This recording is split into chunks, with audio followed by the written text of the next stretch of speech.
Good evening and welcome to a Monday Night Live. Simon is just getting a cable. He is about to walk in and join me immediately.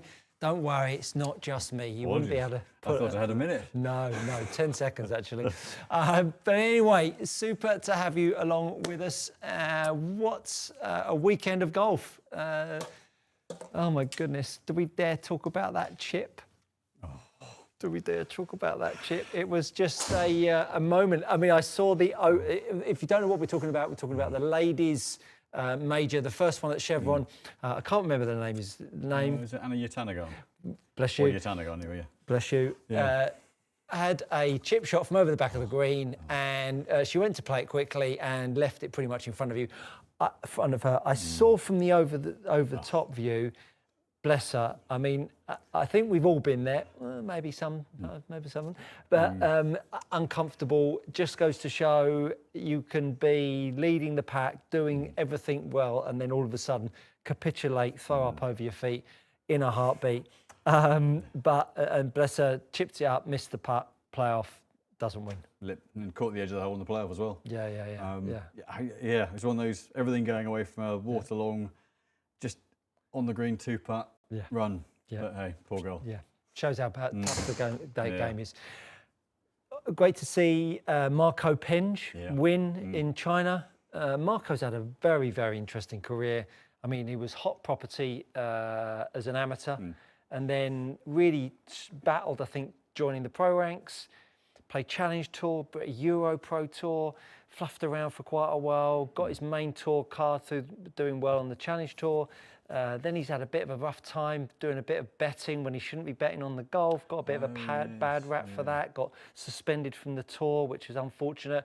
And funnily enough, Todd Clements was in today working out with Kate, and I said maybe went out there with a bit of anger and wanted to maybe prove to some people that, you know, what he was doing wasn't necessarily that bad. But anyhow, he went out and played great golf and won a tournament, and now, you know, 2-year exemption. I mean, playing with the bank's money, all of a sudden it will be completely different for him, and it'll be a great experience moving forwards.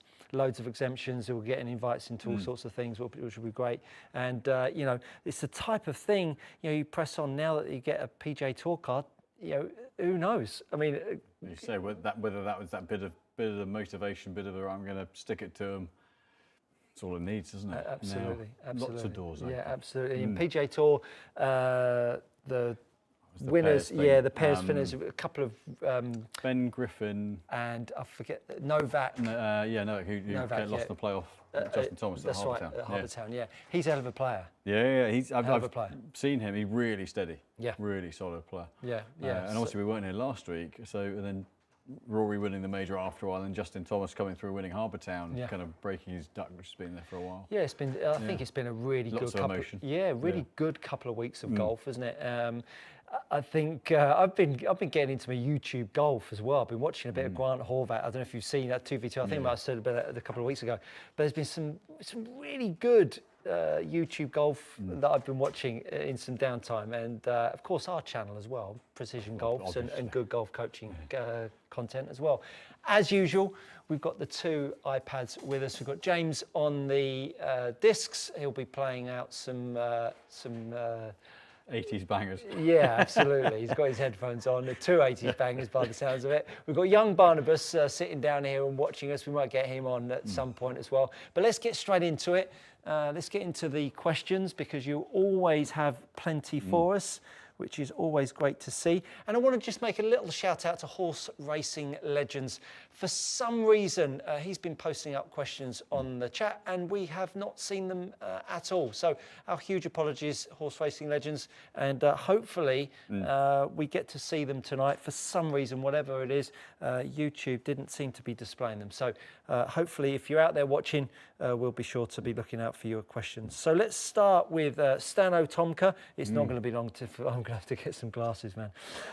Good evening. I have a question regarding rules. Oh no. With all the adjustability the sleeves provide, is it allowed to make changes in club setup during a round? No.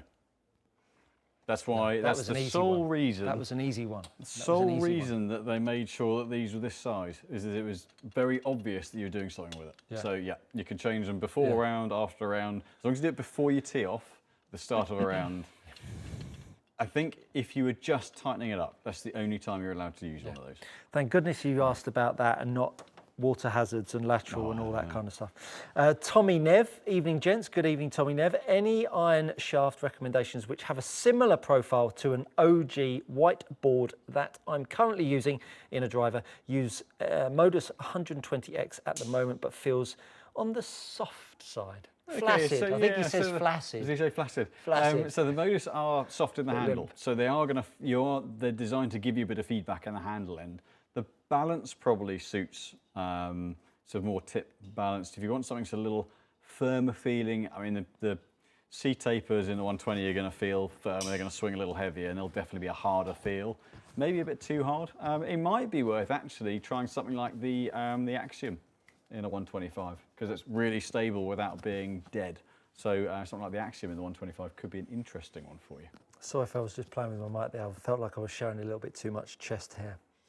Anyway, moving on very quickly. Paul Lay, I know Simon likes his Calibrate grips.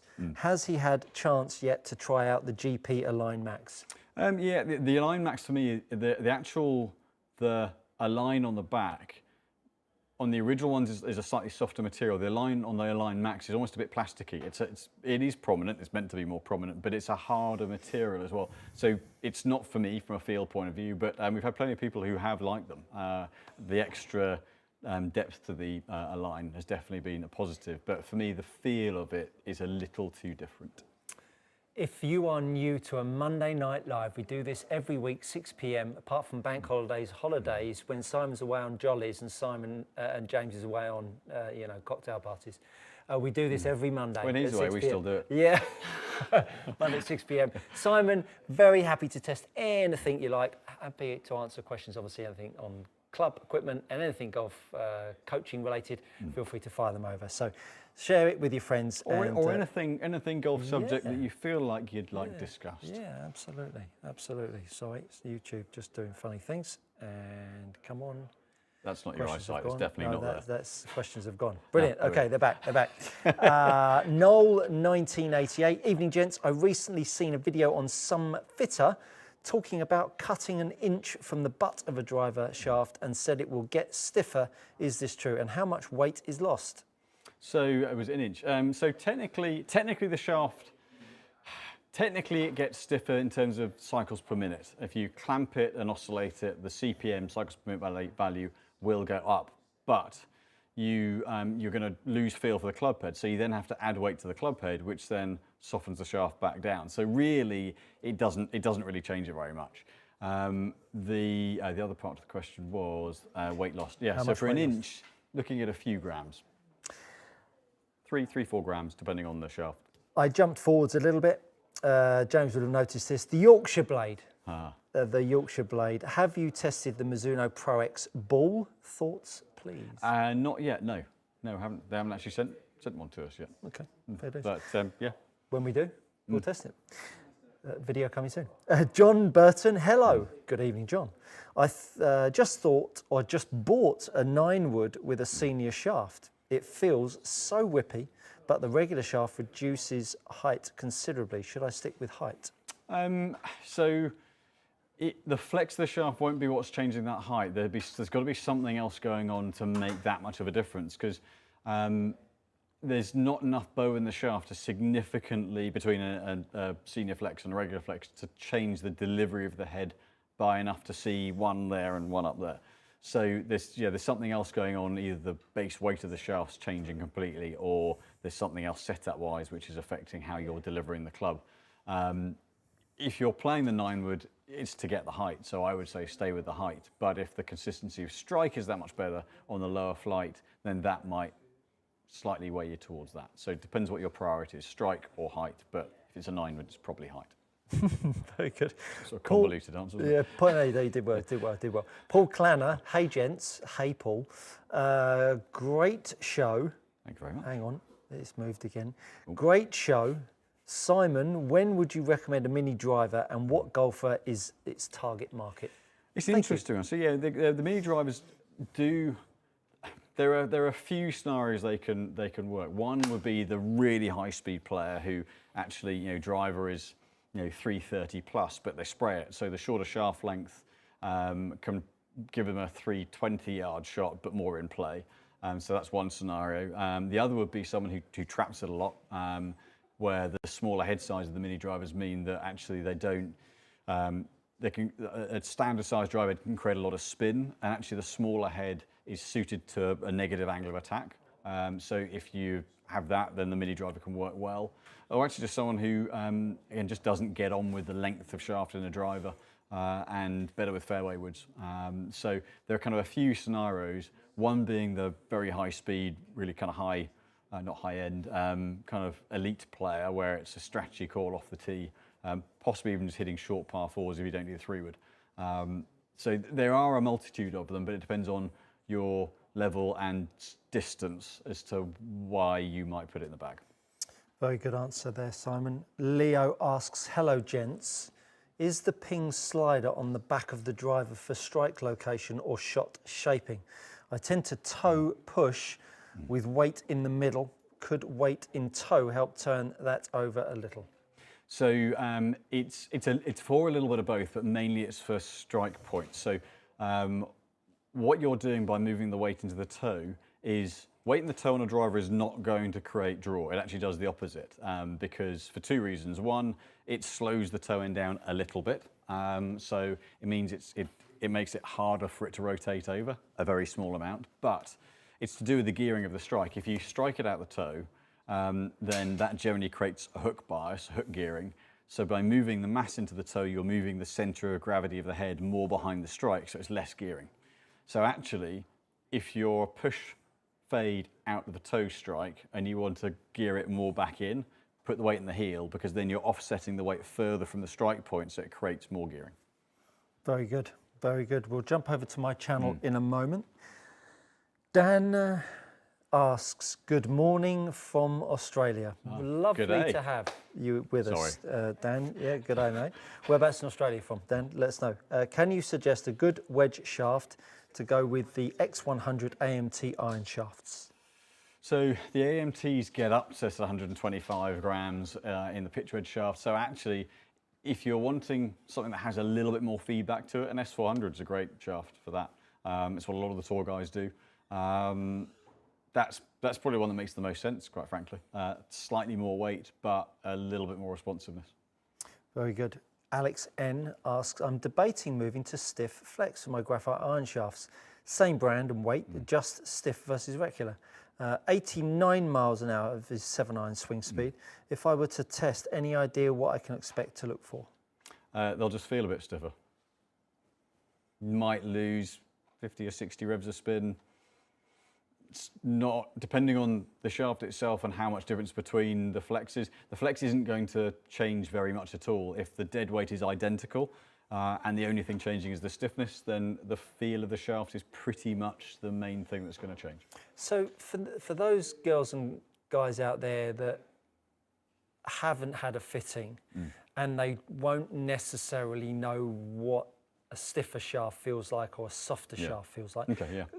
Could you explain maybe what is a stiffer shaft as a sensation is? Yeah, so if you're, I might do it the other way around. So a softer shaft, as you start down, there's a little bit more give through the shaft, so you get a bit more feel and feedback, and you get a sense that the club's actually giving you something back through the swing. A firmer shaft tightens it up, so you get little bit less deflection, little less kind of lead lag, so you lose a bit of responsiveness. It might feel a bit tighter, a bit crisper. Particularly at impact, it might just feel like the head's held onto a little bit more. Now the reality is it's minuscule, but one feel or other will give you more confidence. So I've always played, because my miss was left, so historically we thought, oh, go stiffer, it'll stop it going left. Doesn't do that, but I've got used to that firmer feel. So if I start down with a driver shaft that's soft, I feel the shaft move and wobble a bit and I back off it. Now the reality is that I could make a swing with that shaft, my own driver shaft in a stiff and a regular, and the end result, if I just carry on with the swing, is going to be basically identical. But some players like to feel a bit of kickback, and a stiff shaft, stiffer feeling shaft makes them feel like they've got to batter it to get anything from it, so the right shoulder comes in and throws the swing off. Whereas for me, if I play a softer shaft, start down, feel it move a little bit, and then freeze and steer it. So yeah. Good stuff, good stuff. The left rough, do MCC grips mess with swing weight? I changed from standard size Tour Velvet 360 to standard size black white MCC, and the T100 club head feels heavier. Is standard Project X tip heavy? So standard Project X is sort of lower mid. It's not really tip heavy, but it's more down the bottom end.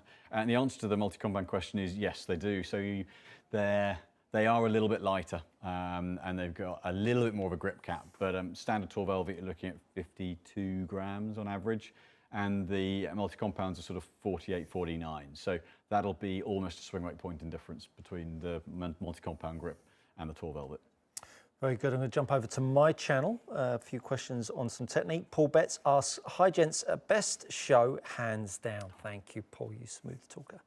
Could you please give tips, technique for flighting driver into the wind and downwind? Keep up the great content. Well, I think for the majority of golfers, don't do anything.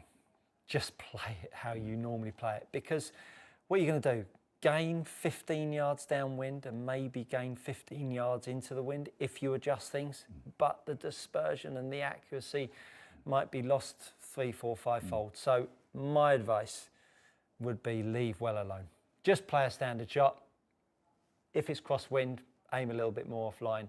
But really, crosswinds are the real tricky ones. Into and downwind, they're the easy ones. Crosswinds are where you've got to start aiming away from targets. You might, I'll tell you a little anecdote. I was standing on the range in 2004, and I was working with a player at Troon, and I was standing here, and Trevor Immelman was standing right next to me, and Butch Harmon walked round the back, and he said, "Hey Trev, how you going on?" He said, "Yeah, I'm fine, and I'm working on a hold-up shot into this left to right wind on the range." And Trevor Immelman said, "Oh," Butch said, "How's it going?" He said, "Yeah, it's going really well." He said, "Butch, can you believe that I've never tried to hold a shot up into a wind in my life?" So he was Masters, I think might have been Masters. When did he win Masters? Yeah. So you're talking about the top of the game, never holding a shot up into the wind, just letting it fall. Now, if you spoke to a lot of elite coaches, they'd say quite the opposite. So crosswinds, I think, are way more difficult than into and downwind. And if you can do anything, leave well alone. Just if you can cocoon yourself into making a swing with a crosswind and into and down the wind, that's the best way to go, rather than fluffing around with ball flights, in my opinion. The only thing I would add to that, I completely agree. I think you used to have to flight the ball more when the ball spun a lot more. The ball doesn't spin very much. Yeah. So if you make solid contact, if you're playing in wind, that's the most important thing. Actually, if the spin's in a good window with driver, actually it has little to no effect. Yeah, absolutely. Joseph asks, hi guys, glad you guys are doing this. You are welcome. We do it every Monday, 6 p.m. Just wanted to know with what your thoughts are on how to practice the correct way to release the club, and what is a good drill to ingrain it. Well, how long's a piece of string? Because everyone's got a different grip. Everyone's got different release patterns. Everyone's got different path, face to path. So it's impossible to recap how to release a golf club. Some people release it toe down. Some people release it loft up. Some people don't try and release it at all. So it's different for everyone. So to talk about release, it would take us 25 minutes, half an hour. I'll do a video on it. I'll talk about release. Andy Corso, evening chaps. Have you tried the Project X red shafts yet? Interested in your experiences? Yeah, so test them out in Orlando briefly. We've just got the demos into the rack here now. And yeah, it's interesting how much there's a 10-gram weight progression each flex, so it's quite a lot. So sometimes sort of getting in between is a little trickier with those than others where it's maybe a 5-gram progression. But yeah, definitely more responsive. They're in principle taking over from the IO and the LS, sort of that kind of area, certainly the IO. which is another Project X shaft. Yeah, it's a nice, in the lightweight, it's a nice smooth feel to it. Definitely a bit of kick, a little bit of flight. So it's a very different beast to the standard Project X, but the structure of the shaft, it's not just it getting a bit stiffer. The actual profile of the shaft firms up as you go from the 100 gram to the 110 to the 120. So the stiffness ramps up as you go through the different flexes and weights. Gary Satterfield, it always makes me nervous, Gary, when you ask a question. It's the first thing, when I see your name, I go, oh no, what's going to happen now? Am I going to be doing press-ups and Simon's going to be doing some Morris dancing? Get some streamers and start. Stu, I know you and Simon never experienced this problem in your 20-something-year-old bodies. I'm not sure what sort of filter you've got on your TV screen, Gary, but there are no 20-year-olds. I saw myself on that screen earlier. It definitely didn't look like a 20-something. Maybe it looked like I've eaten a 20-something-year-old. What's the best advice you can give if your body is just not cooperating on any given round? Take more club and grip it lighter.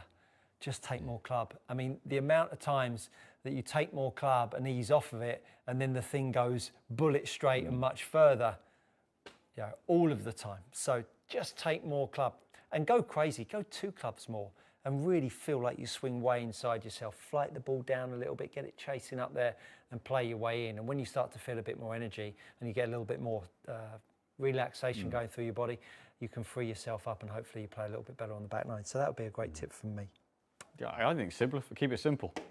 Most every golfer I know, we try and find the most complicated fix to the simplest problem. So strip it back, just get nice and balanced. As you say, don't force it, and just strip away all the extraneous stuff and just focus. Picture the shot you want to hit and just simplify. Yeah, I was watching the PGA Tour golf last night, and one of the commentators came on in the US talking about one of the players. Said this guy's found his game, and he's really committed to working on his grip, his posture, his ball position and alignment, and he went out and won. It's like, man, or he had a good finish. Just do the simple things well, and I think you get a really good grip. Go to my playlist on grip series. If you want to take 5 shots off your score in 4 weeks, go watch my grip series. Promise you. Promise you. Really important. Alex, I've spoken to that. Andy JM. Hi guys. Any difference between the Ping G440 and the Titleist GT2 7-wood? Is the Ping more forgiving? Thank you. Is it more forgiving? I'm not sure I'd say it's more forgiving. The Ping sits a little, the sole's a little flatter, so it might look like it sits a bit nicer to the eye behind the ball. It's deeper than G430 was, so Titleist and the Ping are closer in the height of the head. The Ping's probably lower spin, actually, this year. But ultimately, both really good heads. I think if you pick it more, you might like the look of the Ping a little bit more. But Titleist GT has improved a lot low on the face, so I think you'll find that'll pick it up pretty well as well. Dan says, thanks, boys. You're welcome, Dan. Currently 3 a.m. here in Sydney. The show is certainly helping me get through a good old night shift right now. Well, get on that, Dan. Good on you for tuning in. Thank you. Flighted Shops. Hi, chaps. Goes on to say, hi, chaps. Further to Andy's question, who wouldn't benefit from jumping on the 7-wood bandwagon? Is that something you can be fitted for at PG?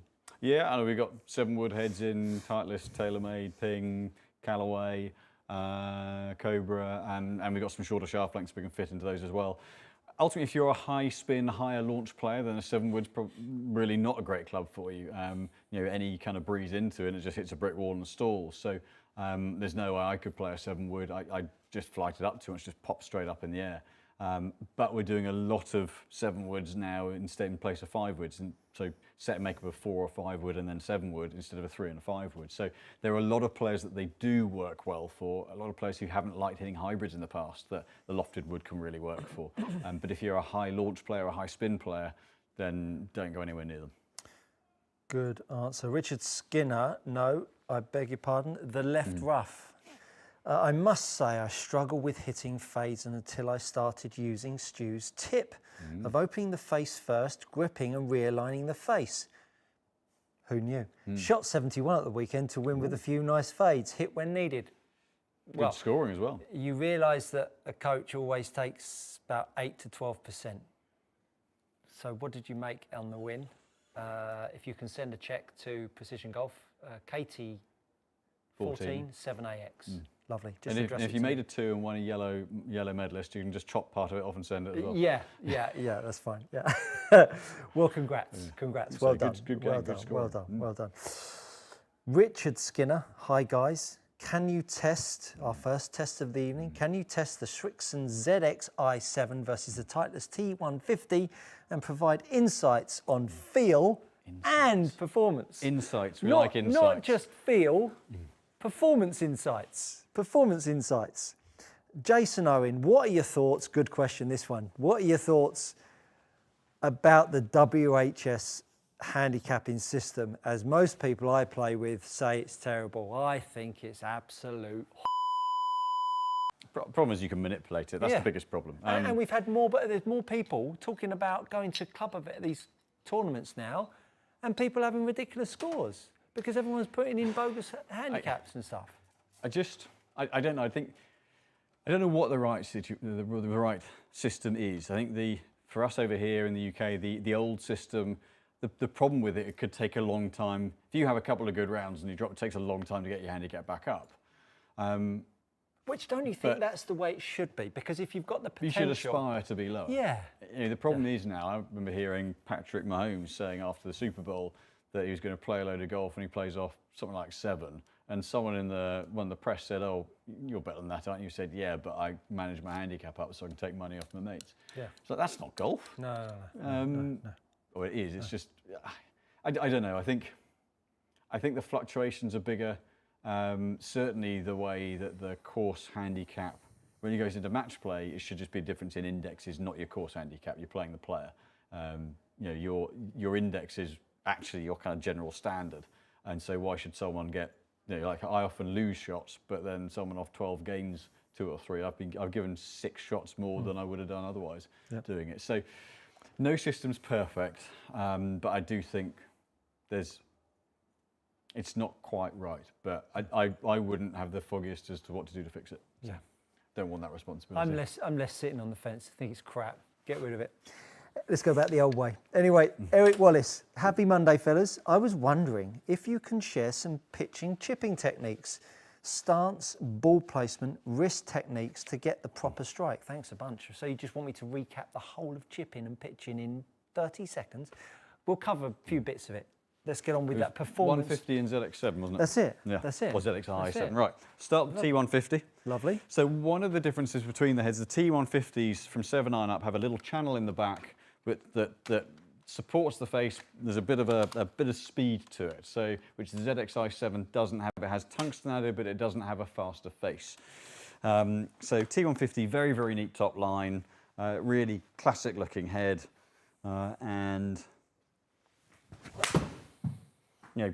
the high density tungsten heel and toe makes it feel very, very stable. Really stays with the hit well. Decent ball speed, a little bit of pop off of it, so 18 launch, lowish spin, 4,500 revs of spin. That's about 400 less than I would normally have on my bladed 6 iron. But it's a fast feel off the face, but it's a bit clickier than some. So if you like a kind of soft forged feel, the 150 isn't quite going to give it to you. And I'm going to quit on that shot because it's quite a nice one. And then ZXi7, get this shaft out.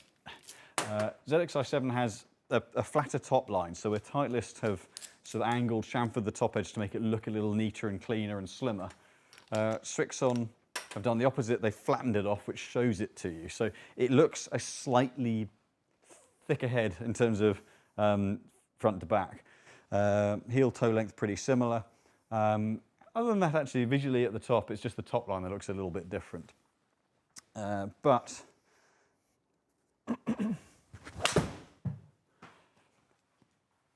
because there's a bit of tungsten in it, it still has a bit of firmness to it, but because it doesn't have the channel in the back, it's a little bit of a toned down, softer sound, a more classic forged feel. It is a bit of a stronger launch as a result of not having so much tungsten in the sole, and spin-wise, 100 revs more, but broadly speaking in the same kind of place. The Strixons tend to bring spin down over most of the single piece forged heads, but really classic head from a performance point of view. Strong ball speed actually, for someone who covers it and gets a strong impact position. There's a bit of punch out the Strixons, but yeah, softer feel than the T150s. T150s, a little bit more forgiving. Very good. I've thought about what my tip is for pitching and chipping, and I'm only going to give you one. Because ball positions you can move all over the place. Wrist angles and release patterns, there's a gazillion ways of doing it.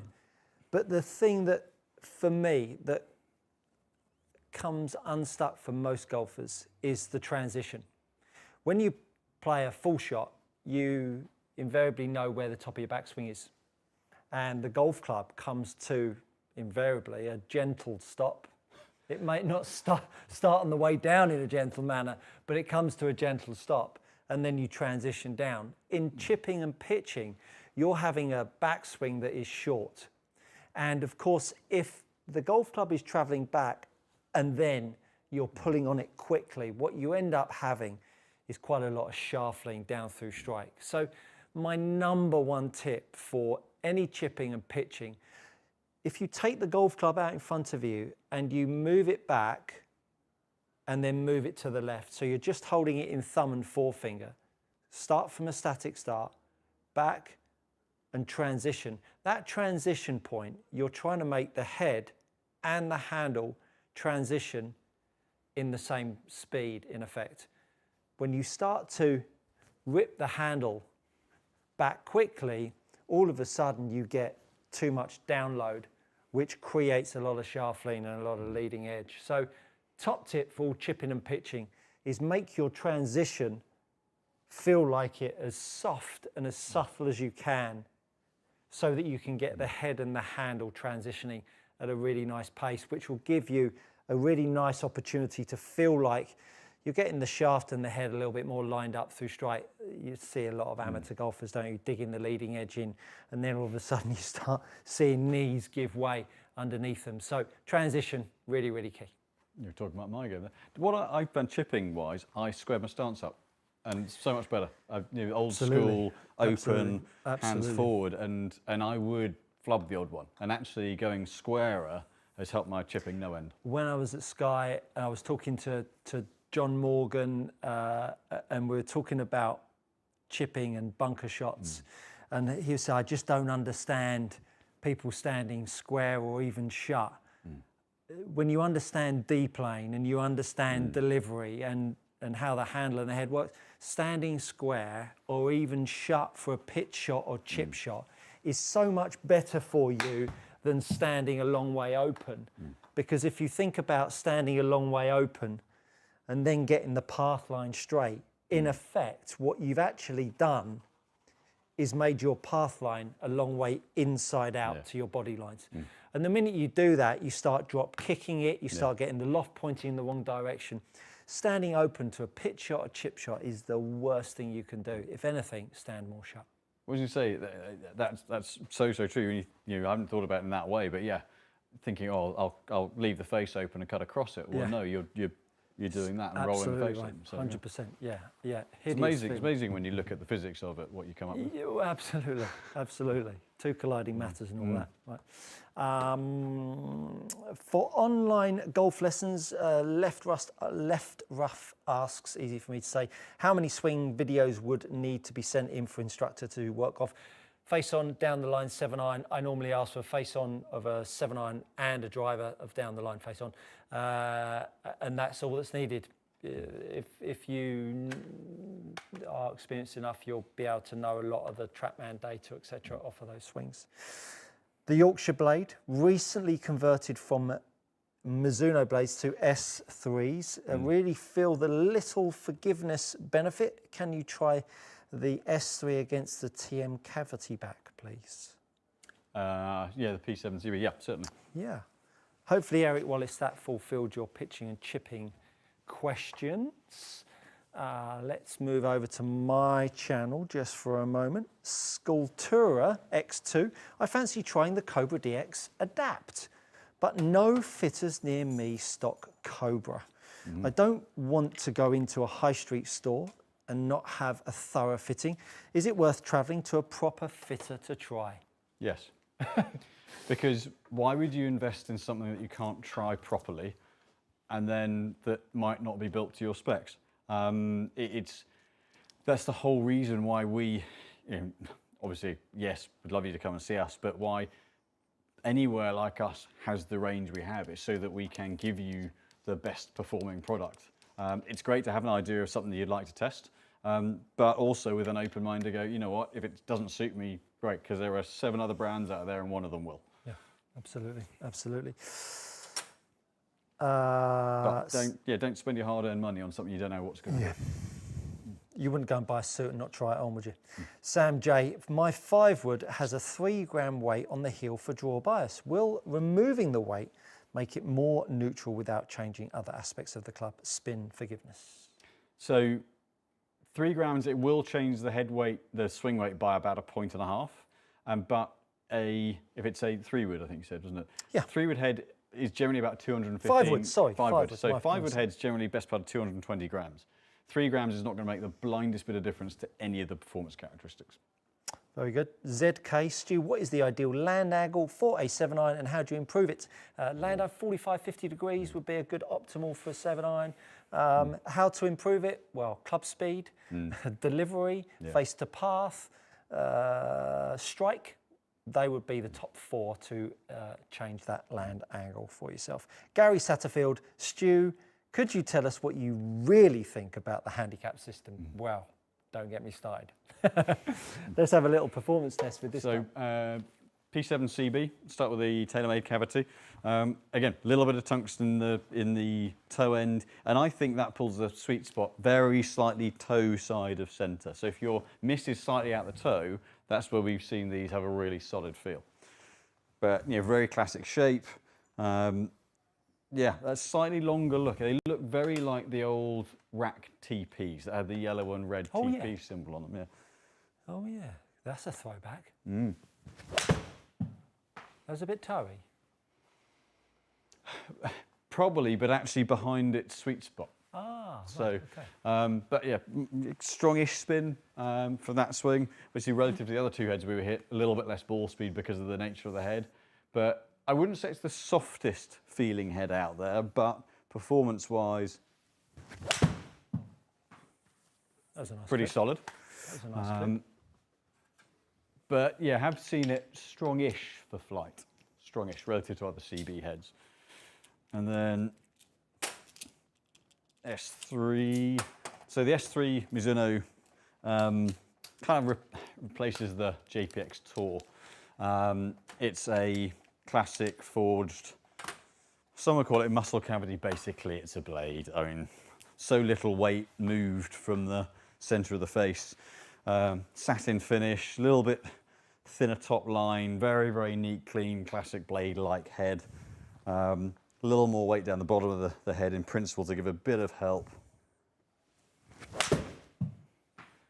Very slightly softer feel off the face. That wasn't quite as well hit, but you can see spin there, 5,000. So 400 rev difference in spin between the Mizuno S3 and the P7CB. The CB has the tungsten, which pulls the center of mass down, which gears a little bit of spin off, and that is why there is the difference.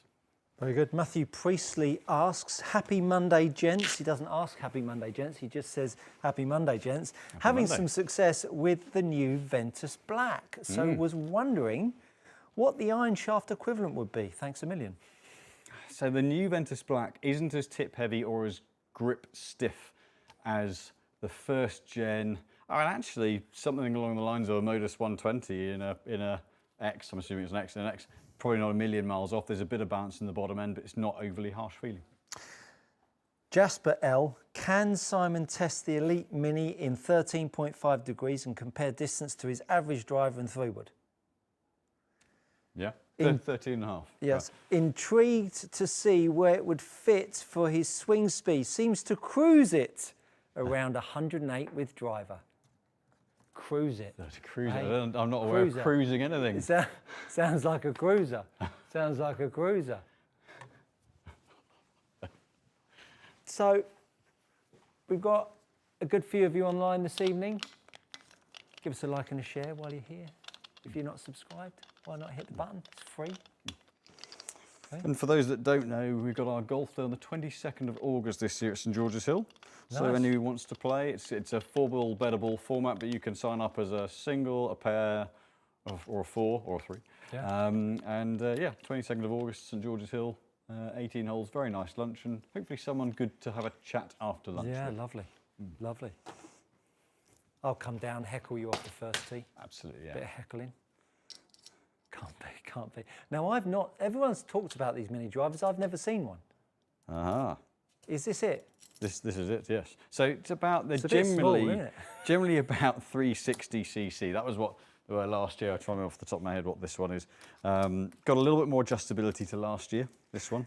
Now, excuse me if there was a point where, wasn't it 420 or 440 or something, the CC that was the optimal size of head? They limited it to 460 Right, for okay. forgiveness point, because at that time TaylorMade were making a 500cc one, and Right.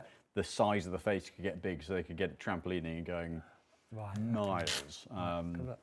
Okay. Yeah, I think it's an interesting, because actually now with the tech and a head this size, you can get just as much ball speed off the face, the trampoline, the COR. So what's this for then? I don't get this. So this one in a 13.5 would generally be for someone who's either very low spin, low launch, you're trying to get a bit of flight, or you're putting it in this. We've done a few of the 13.5s, whether it's in this or the previous version, as essentially a long hitter who wants a 3-wood but a more forgiving one, because they're not using a 3-wood off the deck. If you're a 320, 330 yard driver of the ball, on most of the courses over here, you don't need a 3-wood in the green. So it's actually something more forgiving off the tee. Interesting. So interesting. Yeah. I mean, I can't think of anything worse than that. That's not my bad at all. That. Yeah. But again, if you're packing 115, 120 mile an hour of club speed, it's going to be a decent club for you, isn't it? Yeah. Whip yeah, that exactly. off the deck. Yeah. It's about sort of managing, or trying to find a tee of the right height, and managing the distances. So that kind of length, you're playing. Definitely not for me. You're playing, it's not a fairway club. Now, you could get this off the deck. It's small enough to get it off the deck, but. Did I tell you I played Stoke Park yesterday? It's been bought by a family. Yeah. It was the weirdest experience. It was like just us there. Yeah. Because I heard that the daughter was meant to be living in the clubhouse and then decided she didn't like it. Oh. Or something like that. So they completely redecked out the clubhouse. Yeah. This is the golf course that appeared in the James Bond movie. And layer cake. They'd redone the interior and they got told they had to undo it all and put it back really? because it was a listed building. Ah. Yeah.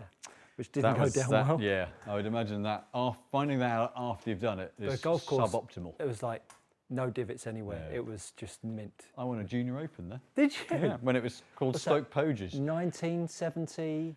It was 1997. Was it? Yeah. That was Nice win. 17-year-old. What'd you shoot? 71, I think. Nice. Yeah. Nice. Good to get a win. All right. You teed that down low. Yeah, just because it is that little bit more. You could tee it a little bit high, but I don't tee mine. I don't tee driver very high either. No. True. So. Best of luck. Oh, ripped it. So, 13.5 launch, 3.8 on spin. So for me, fairly spinny. I mean, he wasn't cruising it out there at 108. It was a 103. It looked like he was out. But it's not a driver shaft length, is it? I mean, he looked like he was hitting it hard to me. I mean, Yeah, let us know. This old body's cruising at a lower speed now than it used to. It's gone on. A few too many ports. Gone for comfort rather than speed. No. I was in the gym a couple, not this weekend, just gone a couple of times previous weekend. Very good. It's amazing what a sore back can do for you. Did you know what to do in there? Just about. Yeah, I remembered how horrible it was. So let's do one more there. So the similar kind of hit. The Hoover has just sparked up. Horace has just sprung into life. So I'll do one off a slightly higher tee, simply because that felt just a little bit low on the face. Woke Barney up, didn't it? So similar 3/8 on spin, but that in terms of spin is more where I'd want to see a 4 or 5 wood. So if I tee it a little higher and catch it a bit higher up the face. So that tee height's then too high for me and it goes into orbit. So got the spin back down, but so it sits in that kind of, that's flown up. I'd probably be able to squeeze 270 out of it if I really got everything out of it. At this loft, it'll suit you. This is, I can't imagine hitting one of these. Yeah, I know, I know. He's praying he doesn't like this, really. I know. It's when it turns out better than my current driver, James. That's the problem.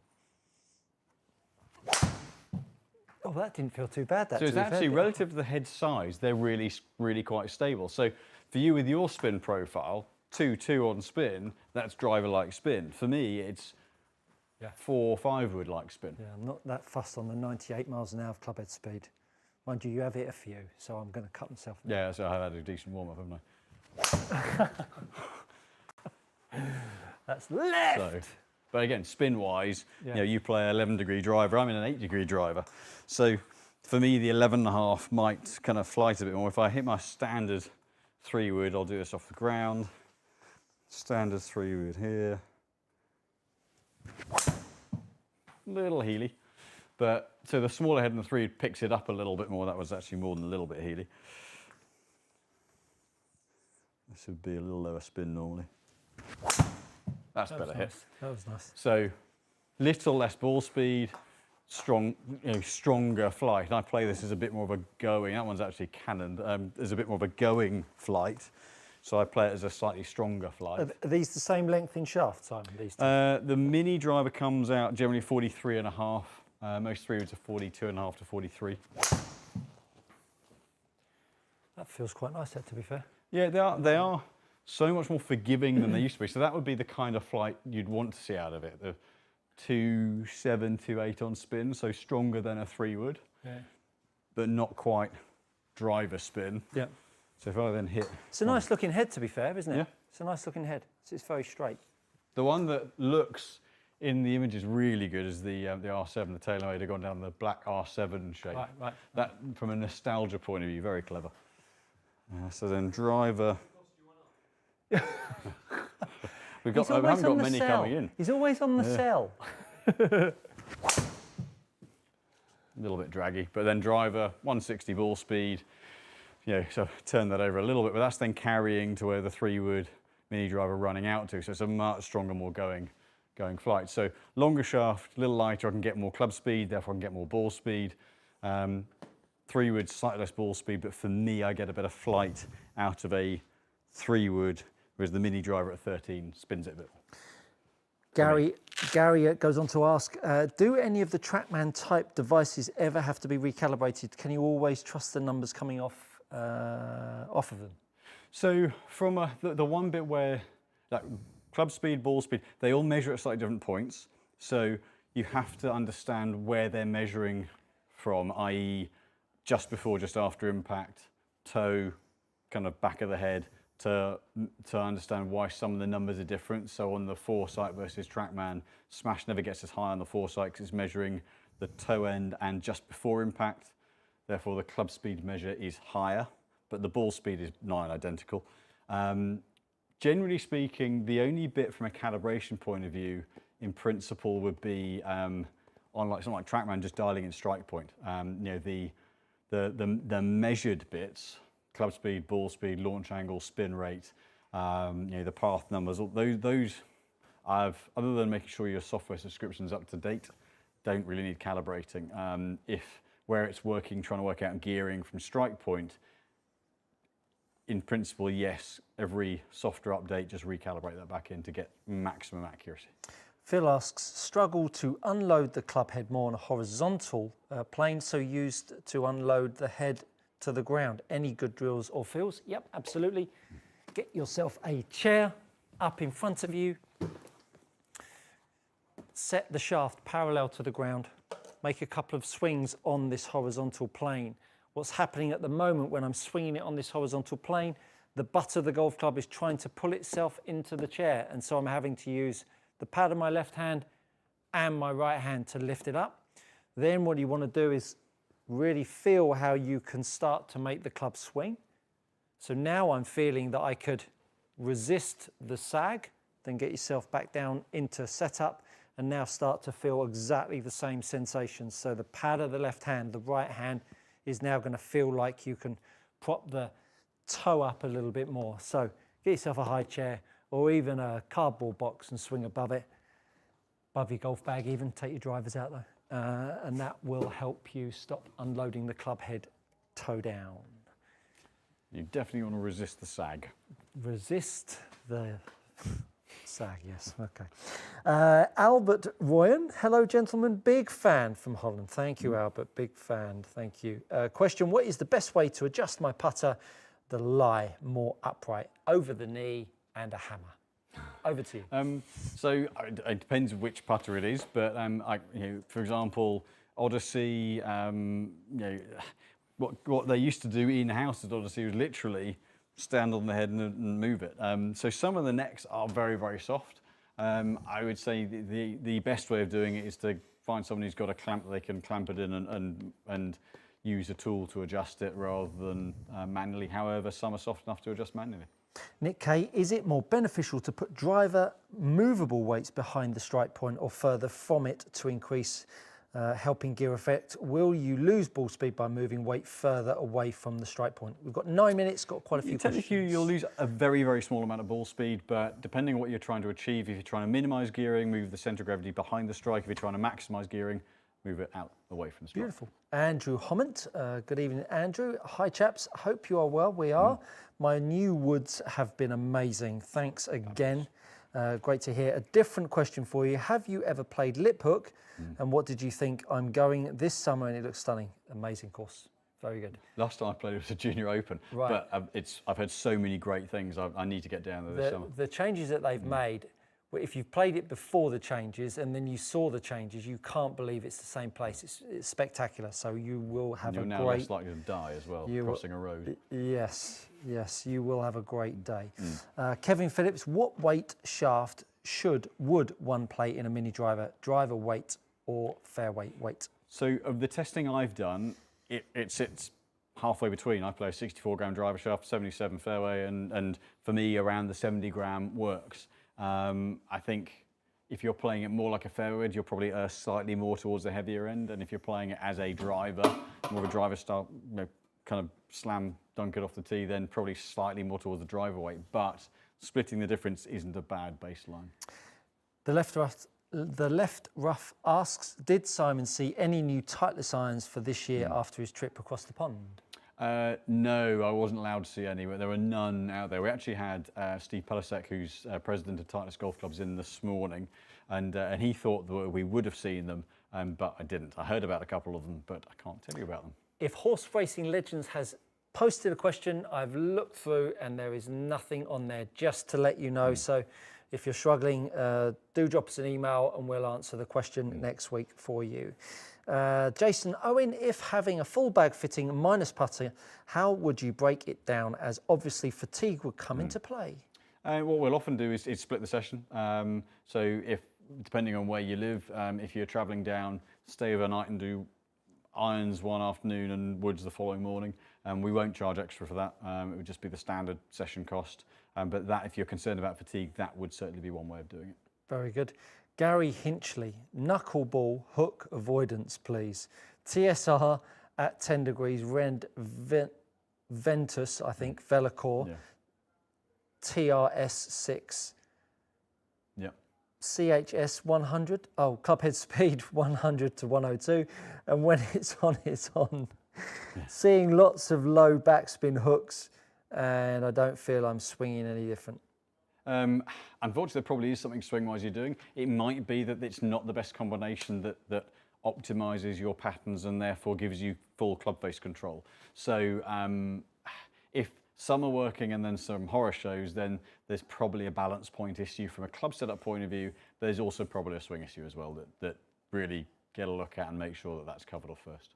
We've reached the end Have we? of the questions. Yeah. Got 5 minutes to spare. Did get through well. I'm just going to go and pick Barney up and say hello to the camera. Who's very well behaved now. Oh, he's well behaved. He's been a. How old's Barney now? He is 2 years old. 2 years old. He's 2 years old. 2 eh? years old. And he's into his dog agility. Loves Slightly, it. slightly calmer.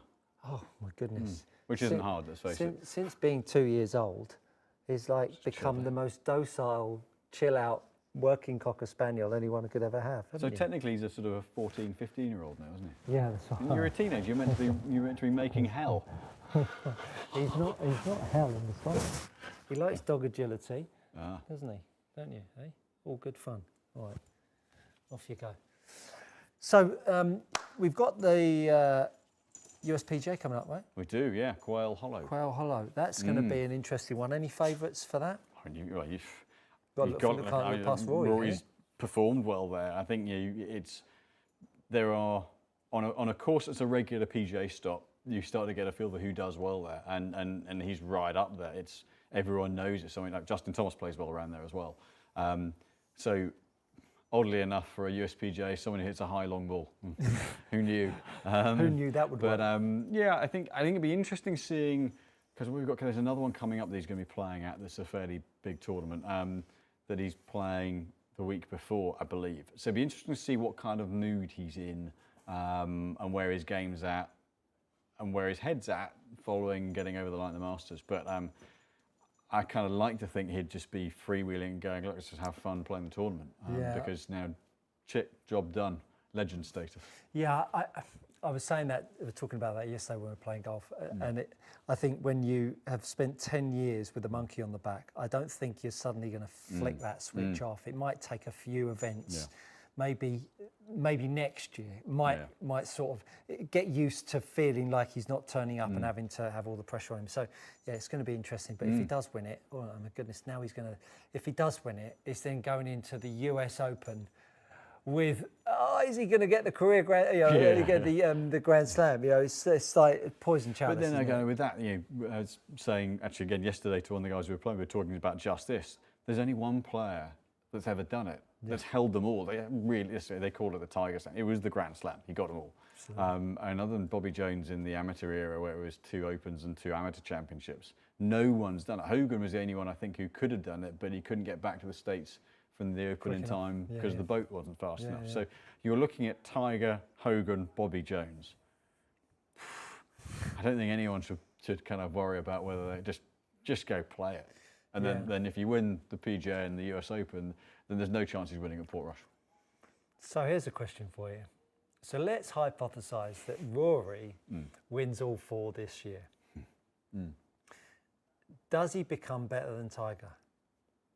No, in my opinion, not, because when he's good, he's probably pretty close. But he hasn't dominated. He doesn't win on his B game and control the field in the way Tiger or Jack did. But to win 4 majors in the row, that would be up there, wouldn't it? I mean, it'd be a good. Puts you up there. Yeah. Good bone of contention, Good. Does it make him better than him? I still don't think it makes him better than him. Makes him equal, maybe. But he's still going to be. I would say so. If he wins 4, what's he on now? 5. He's on 5 so now. He's still 6. 7 behind. Yeah. 6, 7 behind. I just think that I think because he didn't reach Jack's record, he sort of puts himself in that limbo land. I mean, I'm playing. I'm playing devil's advocate here. I mean, Tiger, I think is fantastic. Yeah. But I think if Rory was to go on to get a Grand Slam this year, you would have to go. Tiger never did that, neck and neck. So I think it'd be quite an interesting one. We're loading Rory up again. He's only just got over the line. We've got a couple of questions coming. We'll quickly answer them. 73 Henny. They'll never go back to the old handicap system. Why not? There's not a lot wrong with the WHS actually, in your opinion. Move from best 8 to 4 scores immediately fixes most of the issues. Oh my goodness, that is the worst idea ever, in my opinion. Go from 8 to 4 best scores. It needs to be going from 8 to 30 best scores, because you can't have You can't have this situation where you drop 2 off the back and then your handicap changes 1, 2, 3, 4, 5 shots. I think that's that's where the failures. I think whatever. Yeah, I mean, I got the most rounds in counting rounds last year that I have for a number of years, and it was 6. Yeah. So. And the problem is if you don't put many in the current system, if you have very few in, then the fluctuations can be really big. Yeah. So, yeah, I don't know what the answer is. Look, I'm tongue in cheek. I mean no offence, 73 Henny, but you know, it's good. It makes for good conversation, right? I love Turtle. Goodness, we haven't seen you for ages. He's asking what. I nearly shouted out his name then. Yeah, he's asking what's Barney playing off these days. Just got cut down to 12 from 16 at the weekend. He's playing very well.